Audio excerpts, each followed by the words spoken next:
Hello viewers, welcome to EasyFi presents Crypto News #DoMoreWithDeFi। आज की crypto news में हम जानेंगे कि बिटकॉइन के क्रैश और करेक्शन में क्या डिफरेंस है।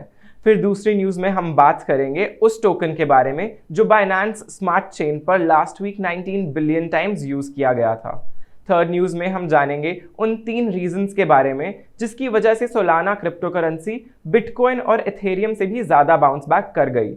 और लास्ट न्यूज में हम जानेंगे पुश टोकन की लेटेस्ट लिस्टिंग के बारे में। डिटेल में जानने के लिए वीडियो को एंड तक जरूर देखें। So let's begin with the first news. जब भी किसी डिजिटल करेंसी के प्राइस कम होता है तो लोग उसे कभी क्रैश तो कभी करेक्शन कहते हैं। अभी इन्वेस्टर्स क्रैश को करेक्शन और करेक्शन को क्रैश कह देते हैं, लेकिन इन दोनों टर्म्स का मतलब एकदम अलग है। तो पहले जानते हैं कि क्रैश क्या है। अगर किसी एसेट का प्राइस एक ही दिन में 10% से ज़्यादा कम हो जाए तो उसे ट्रेडिशनल फाइनेंस टर्म्स में क्रैश कहा गया है। डिजिटल करेंसी मार्केट में क्रैश ट्रिगर होते हैं क्रिप्टो मार्केट में आए इम्पैक्टफुल और सडन मूव्स के साथ, जो इन्वेस्टर्स में पैनिक कॉज कर देते हैं और वो वॉल्यूम में मार्केट एग्जिट करना शुरू कर देते हैं। बिटकॉइन का सबसे सिग्निफिकेंट क्रैश हुआ था अप्रैल 10, 2013 को। इस time US financial crimes enforcement network ने अनाउंस किया था कि क्रिप्टो एक्सचेंजेस को मनी ट्रांसमिटर की तरह रजिस्टर करना होगा। इस दिन बिटकॉइन का प्राइस $259 से 73% क्रैश होकर $70 पर आ गया था।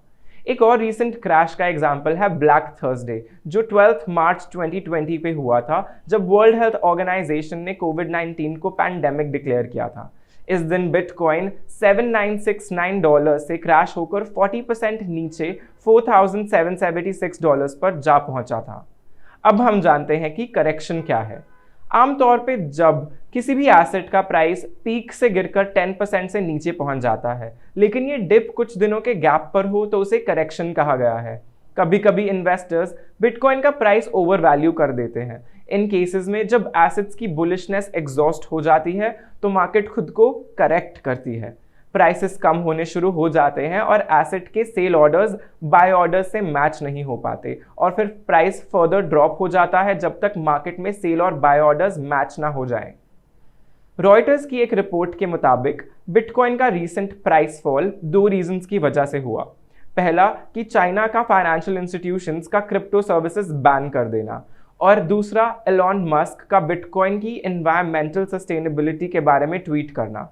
क्योंकि बिटकॉइन का प्राइस ऑल टाइम हाई से आधा हो चुका है तो कई इन्वेस्टर्स इसे ब्लैक थर्सडे के क्रैश से रिलेट कर रहे हैं और कई इन्वेस्टर्स इस डिप को मेयर करेक्शन से रेफर कर रहे हैं। तो क्या बिटकॉइन के इन्वेस्टर्स को वरी करना चाहिए? बिटकॉइन की वॉलेटिलिटी तो उसका एक प्रोमिनेंट फीचर ही बन गया है और एनालिस्ट्स मानते हैं कि जो करंट डिप है वो एक हेल्दी करेक्शन हो सकती है और ये बहुत अच्छा टाइम होगा मार्केट में इन्वेस्ट करने का। चाहे अभी बिटकॉइन की वैल्यू 40% डाउन है, लेकिन ये वॉलेटाइल मार्केट का एक नॉर्मल ट्रेंड होता है, वो भी तब जब बिटकॉइन का प्राइस 600% से बढ़ा है। पास्ट ईयर्स में बिटकॉइन 80% प्राइस ड्रॉप होने के बाद भी उसकी वैल्यू 10 टाइम्स तक बाउंस बैक कर चुकी है। अब हम आते हैं आज की दूसरी न्यूज़ पर कि कैसे BSC यानी कि बाइनेंस स्मार्ट चेन पर विन टोकन सबसे ज़्यादा यूज्ड टोकन बना। विंकलिंक ट्रॉन नेटवर्क का पहला डिसेंट्रलाइज्ड ऑरेकल है जो रियल वर्ल्ड को ब्लॉकचेन स्पेस से इंटीग्रेट करने को एम करता है। विन टोकन्स वो टोकन्स हैं जो ट्रॉन नेटवर्क पर रन हो रहे हैं और ये डेवलपर्स और नोड्स की पार्टिसिपेशन को इंसेंटिवाइज करने के लिए यूज किए जाते हैं। यूजर्स विंकलिंक इकोसिस्टम में पार्टिसिपेट करने के लिए 2 एक्टिविटीज कर सकते हैं। फर्स्ट, विंकलिंक पर स्मार्ट कॉन्ट्रैक्ट्स बनाते हुए नोड्स रन करना, और सेकंड, विंकलिंक की प्राइसिंग फीड को डैप डेवलपमेंट पे इंटीग्रेट करना। जो भी नोड्स रिलायबल और ट्रस्टेड डेटा प्रोवाइड करेंगे उन्हें विन टोकन्स रिवॉर्ड में दिए जाते हैं। Win token Binance smart chain पे यूज किए जाने वाला लास्ट वीक का नंबर 1 टोकन रहा, जिसे 19.22 बिलियन टाइम्स यूज किया गया। अब आते हैं आज की थर्ड और सबसे इंपॉर्टेंट न्यूज पर। वो कौन से 3 रीजंस हैं जिसकी वजह से सोलाना क्रिप्टो करेंसी बिटकॉइन और इथेरियम से भी ज्यादा रेट पे बाउंस बैक की। सोलाना, जिसका market cap 14th largest crypto currency से बनाता है, वो ट्यूसडे से अभी तक 55% ज्यादा बाउंस बैक कर चुकी है। इस ओवरनाइट बाउंस में सोलाना ने बाकी क्रिप्टो करेंसी राइवल्स जैसे कि बिटकॉइन और इथेरियम को भी पीछे छोड़ दिया। मंडे को सोलाना की ओपनिंग 42% डाउन रही, जबकि बिटकॉइन की 35 और एथर की 24% लो थी। लेकिन लास्ट 48 आवर्स में सभी क्रिप्टो करेंसीज ने बाउंस बैक किया। जहां बिटकॉइन 19% और इथेरियम ने 20% बाउंस बैक किया, वहीं सोलाना क्रिप्टो करेंसी सबसे स्ट्रॉन्ग बाउंस बैक करते हुए 55% से बढ़ गई। सोलाना का ये बाउंस बैक 3 रीजंस की वजह से था। पहला, उनके इंस्टीट्यूशनल टाई अप्स। सोलाना पर बेस्ड पाइथ नेटवर्क, जो कि एक decentralized finance market data distribution network है, उन्होंने एलमैक्स डिजिटल को as a data provider कर लिया है। एलमैक्स के साथ पार्टनरशिप के बाद सोलाना का पाइथ नेटवर्क अब अपनी ब्लॉकचेन पर फॉरेन एक्सचेंज और क्रिप्टो ट्रेडिंग डेटा रिसीव कर सकता है। दूसरा रीजन है स्ट्रैटेजिकल इन्वेस्टमेंट्स, यानी कि फंडिंग। अब तक सोलाना ने 26 मिलियन डॉलर्स रेज कर लिए हैं just by selling it's SOL tokens.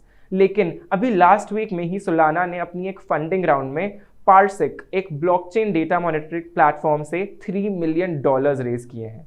Reports तो ये भी बताती हैं कि शायद सोलाना अभी एडिशनल 450 मिलियन रेज करेंगे ताकि वो इथेरियम किलर डेवलप कर सके। सोलाना नेटवर्क से ये पूछे जाने पर उन्होंने इसे डिनाई भी नहीं किया, लेकिन उन्होंने इसे एक्सेप्ट भी नहीं किया। मई के महीने में सोलाना के मैथ ग्लोबल से आए 20 मिलियन के फंडिंग पे वो अपने सपोर्ट प्रोजेक्ट्स को फंड कर रहे हैं। सोलाना की टीम ने ये भी बताया कि $60 मिलियन उन्होंने लास्ट मंथ रेज किए थे, जिससे वो अपने ब्राज़ील, रशिया, इंडिया और यूक्रेन के ब्लॉकचेन एनेबल्ड प्रोजेक्ट्स को रन कर रहे हैं। सोलाना ने रिसेंटली रॉक कैपिटल के साथ पार्टनरशिप में आ रहे 20 मिलियन फंड्स रेज किए ताकि वो साउथ कोरिया में भी अपना प्रोजेक्ट एक्सपैंड कर सके। सोलाना के बाउंस बैक का थर्ड रीजन है उनके लेटेस्ट मूव में उन्होंने सोलाना क्रिप्टो को ब्लॉकचेन प्रोजेक्ट की डेवलपमेंट के साथ साथ डे ट्रेडर्स को साइकोलॉजिकल एंट्री लेवल्स भी प्रोवाइड किए। जो आप चार्ट साइड में देख रहे हैं, इसमें येलो बार प्राइस सपोर्टर्स की फर्स्ट लेयर को ऑफर करता है। इसके बाद सोलाना को एक additional bullish flow red horizontal line पर मिला, जो कि $24.56 पे था। SOL यानी कि सोलाना USD का RSI यानी कि रिलेटिव स्ट्रेंथ इंडेक्स भी अपने थ्रेशहोल्ड यानी 30 से ऊपर है। इन्हीं 3 रीजंस की वजह से सोलाना 55% तक बाउंस बैक कर पाया। हम आपको अपनी चौथी न्यूज़ में एक एडिशनल इन्फॉर्मेशन देना चाहते हैं कि पुश टोकन्स अब MEXC ग्लोबल एक्सचेंज में लिस्ट होने जा रहा है। इस पेयर जिसका नाम है पुश USDT 24 जून यानी कि आज 12 PM UTC पर लाइव होगा। अगर आप पुश टोकन्स के बारे में और जानना चाहते हैं तो राइट में शो हो रही वीडियो को ज़रूर देखें। अब हम आपसे पूछना चाहते हैं कि आप सोलाना के इस बाउंस बैक के बारे में क्या सोचते हैं। अपने व्यूज़ हमें कमेंट सेक्शन में ज़रूर बताएं। ये थी आज की क्रिप्टो न्यूज़। तो व्यूअर्स, हम आपको ये वार्न कर देना चाहते हैं कि फिनस्ट्रीट किसी भी तरीके की फाइनेंशियल या इन्वेस्टमेंट एडवाइस नहीं देती। अगर आपको कमेंट सेक्शन में या कहीं और फिनस्ट्रीट का नाम इस्तेमाल करते हुए कोई भी इन्वेस्टमेंट एडवाइस मिले तो दोस्तों वो फेक होगी, उसे मत मानिए, क्योंकि हम नहीं चाहते कि आपका कोई भी नुकसान हो। हम आपको ये भी बता देना चाहते हैं कि हमारे फाउंडर बंदुल बंसल ने अपने 10 साल के एक्सपीरियंस को 2 कोर्सेज में हमारी वेबसाइट पर अपलोड किया है। इन कोर्सेज का नाम है क्रिप्टोनाइट और क्रिप्टोनेक्स्ट। अगर आप अपनी क्रिप्टो करेंसी से रिलेटेड नॉलेज बढ़ाना चाहते हैं तो वेबसाइट पे लॉगिन कीजिए और इन कोर्सेज पे ज़रूर सब्सक्राइब कीजिए। आखिर में हम आपको ये बताना चाहते हैं कि अगर आप अलग अलग क्रिप्टो करेंसीज को अलग अलग एक्सचेंजेस पर ट्रेड करके आर्बिट्राज ट्रेडिंग करना चाहते हैं तो हमारी लेटेस्ट वेबसाइट hodlinfo.com पे लॉगिन कीजिए और अलग अलग क्रिप्टो करेंसीज को अलग अलग एक्सचेंजेस पे कंपेयर करके आप आर्बिट्राज ट्रेडिंग शुरू कर सकते हैं। आज की वीडियो में बस इतना ही।